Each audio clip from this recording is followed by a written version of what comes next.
All right, guys, we're just getting set up here. We got my wife today in the boat and my buddy Luke, and we're gonna go out and chase some big post-spawn walleyes here on the East Shore, Door County, Green Bay, big water, big walleyes. As long as we got our low light, then we should still have that west wind coming in. We'll probably throw some minnow baits to start if we can get to up shallow in the rocks. Low light for us is key, especially with how clear the water is on this side. It's much more of a morning, evening kind of higher percentage as far as your bites. And then the one nice thing too is we have 2 other sticks in the boat today. So we're gonna be able to play with a variety of colors. Our bait presentations are probably pretty similar as far as where we're fishing on the structure, but as Green Bay, we've got our fish are super picky when it comes to colors. So we'll probably have 3 different colors rolling, see if we can establish a pattern. Hey. What? No one said you could start yet. I'm just gonna get us one quick.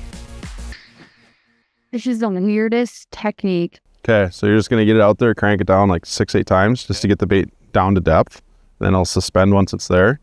But instead of doing like your classic like jerk, basically all it is like 2 to 3 like slow, yeah, just like we'll get the bait kind of going. You can have to put a sweep in it, and then it's just your pause.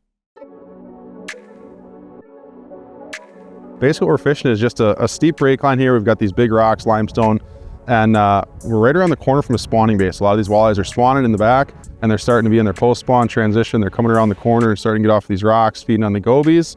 We're just right up on top of this stuff. You can see nothing but rocks here in our 360 on our mega side, and these fish are just meandering around. We got a smallmouth here that's starting to probably come into the bay to get ready to do their deal here pretty soon. Starting to push shallow, the walleyes are coming out. You have no idea what happens when you set the hook. There's one. Oh, he cracked it right on the paws. Oh, it's a big brown bass. I was like, that's the wrong, whoa, that's a big one. It is a 6-pounder. 5 for sure. Look at that thing. Oh, it is a freaking tank. Yeah. Oh my goodness. Stay down. You want a net there, bud?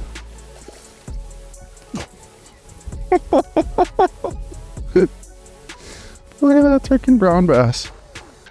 That's the beauty of Sturgeon Bay, Door County. When you set the hook, you never know what it's gonna be. That's a 6-pounder, I bet. On a number 14 Husky Jerk. Woo! All right, Luke, that's like next cast, buddy. We're just getting ready to put this bass back, and Luke just hooks a nice walleye, 22-incher.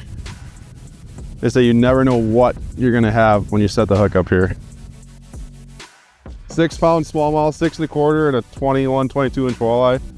What a little guy. What a way to start the morning, dude. That's freaking awesome. So one thing I noticed right away when we launched the boat, the first thing I look at in the morning is my temperature. And being that we launched here in one of the spawning bays, I looked at temperature was like 44.4. And as we came around the corner, that water temperature started to drop at 43, 42. I didn't have to have anything super fancy, just my temperature gauge. And then all I did was, okay, we're getting colder. Let's turn around. Let's try and set up in that more 42, 43 and push our way or make our way into that 44-degree water, which is where all these walleyes and bass are going to want to be. So as far as boat control here, it's super important. And with our brake lines being super steep, you want to make sure you're always in that depth zone that you're looking for. So right now we're just doing a controlled drift. I've got my Altera up front, and all I'm doing is kind of pushing us in and out. We've got a wind that's slightly pushing us into the shoreline. So I've got it where I'm trying to keep us anywhere from that 8 to 10 feet of water. Seeing where these fish are right away this morning. But just moving that trolling motor, getting us forward, backwards, getting in and out, and then it allows us to cast perpendicular to the shoreline because these breaks are so steep. If you were to try and cast just straight in on the structure, your bait's only going to be in the zone for maybe 10 or 15 feet of your retrieve, versus when we're casting perpendicular like this, we've got the bait coming in that desired depth the whole way throughout our cast and puts us in a lot better position to hook up. But now with the new setup here on my Apex, I can see the orientation of where my trolling motor is at. I'm not trying to look through Luke or any of my customers anymore. I can see exactly where that motor is. All right, so right here you can see the position of my trolling motor. So if I turn my foot pedal here, you can see that arrow, that yellow arrow that's going to spin. That's showing me where it is. So if I want to put the boat straight forward, it can be right there. If I want to go straight backwards, turn it right to there. So having that, I don't have to ask them to move or inconvenience my customer at all. I can see it, know where it's at, and put the boat in the best spot. Is that a turkey? That is a hen turkey right on the rocks. I just heard her. Green Bay, you never know. Where's the top? Oh, Luke's on. Turkey bite. Right on the point. Big walleye.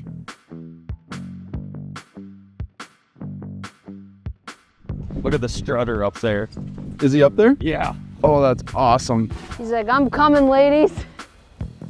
So Luke is catching the most walleyes, and it might be to the fact that he is in the front of the boat and he is casting the shallowest water. I think that is a little something potentially.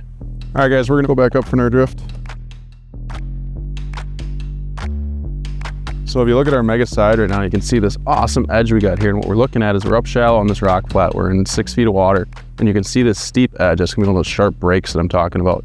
And you got a little bit of sand here on the bottom of it, and that's just basically a funnel or a highway for those fish to travel in and out of the spawning bay we got right here in the back, and just makes for a really cool piece of structure. It's an awesome image. Oh. Who we got? Japers, Jess. Nice fish. These fish are shallow. Big dorsal. It's so funny how heavy they feel. You just realize how much of a wimp you are. Oh, you're trying to hold him? My bicep is just like swollen. Little 7-pound fish. Like, this is where I lay my waypoints, like that red icon right there, just to show the transition so I know where it's at.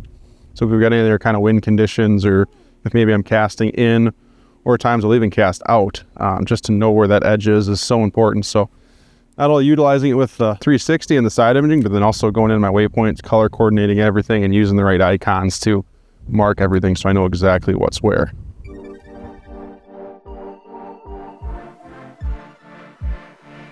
Luke's on.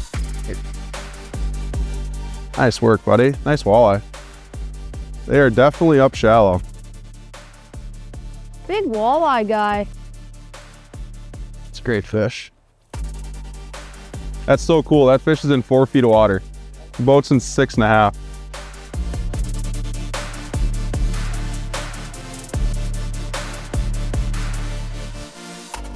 Nice fish. Oh, yeah. Yeah. That's a sweet color, though. Black and gold. Number 14 Husky Jerk. Little storm suspend strip here on the bottom just to get that bait down a little bit more and to hold it. This is a floating lure, so a little suspend tape gets that bait kind of sit there in front of their face. Cold water, so you want slow moving lures suspended right in front of their face. They can come and get it easy, and that thing worked it. That's awesome.